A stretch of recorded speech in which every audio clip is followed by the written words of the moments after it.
Chapter 23. The Dear Old Smiling Pool Once More. Black Pussy was having a good time. Grandfather Frog wasn't. It was great fun for Black Pussy to slip a paw under Grandfather Frog and toss him up in the air. It was still more fun to pretend to go away, but to hide instead, and the instant Grandfather Frog started off, to pounce on him and cuff him and roll him about. But there wasn't any fun in it for Grandfather Frog. In the first place, he didn't know whether or not Black Pussy liked frogs to eat, and he was terribly frightened. In the second place, Black Pussy didn't always cover up her claws, and they pricked right through Grandfather Frog's white and yellow waistcoat, and hurt, for he is very tender there. At last Black Pussy grew tired of playing, so catching up Grandfather Frog in her mouth, she started along the little path from the spring to the long lane. Grandfather Frog didn't even kick, which was just as well, because if he had, Black Pussy would have held him tighter, and that would have been very uncomfortable indeed. "It's all over, and this is the end," moaned Grandfather Frog. "I'm going to be eaten now. Oh, why did I ever leave the Smiling Pool?" Just as Black Pussy slipped into the long lane, Grandfather Frog heard a familiar sound. It was a whistle, a merry whistle. It was the whistle of Farmer Brown's boy. It was coming nearer and nearer. A little bit of hope began to stir in the heart of Grandfather Frog. He didn't know just why, but it did.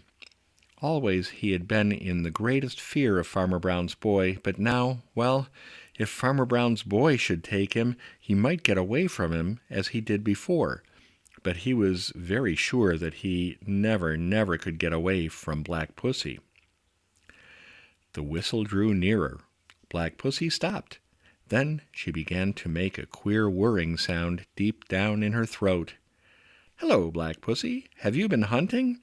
Come here and show me what you've got," cried the voice. Black Pussy arched up her back and began to rub against the legs of Farmer Brown's boy.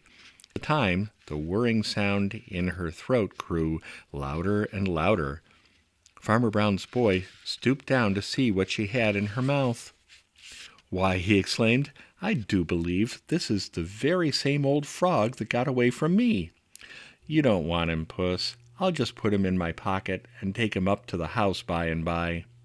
With that, he took Grandfather Frog from Black Pussy and dropped him in his pocket. He patted Black, called her a smart cat, and then started on his way whistling merrily. It was dark and rather close in that pocket, but Grandfather Frog didn't mind this. It was a lot better than feeling sharp teeth and claws all the time. He wondered how soon they would reach the house and what would happen to him then. After what seemed like a long time, he felt himself swung through the air and then landed on the ground with a thump that made him grunt. Farmer Brown's boy had taken off his coat and thrown it down. The whistling stopped. Everything was quiet.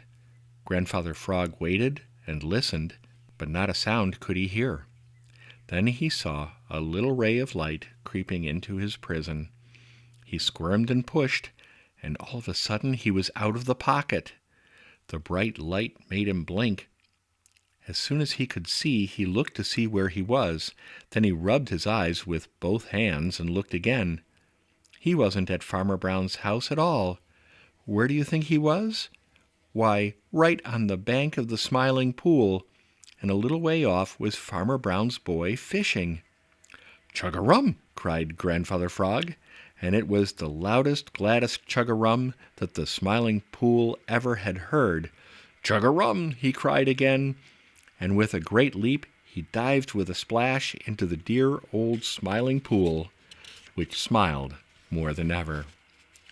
And never again has Grandfather Frog tried to see the great world. He is quite content to leave it to those who like to dwell there.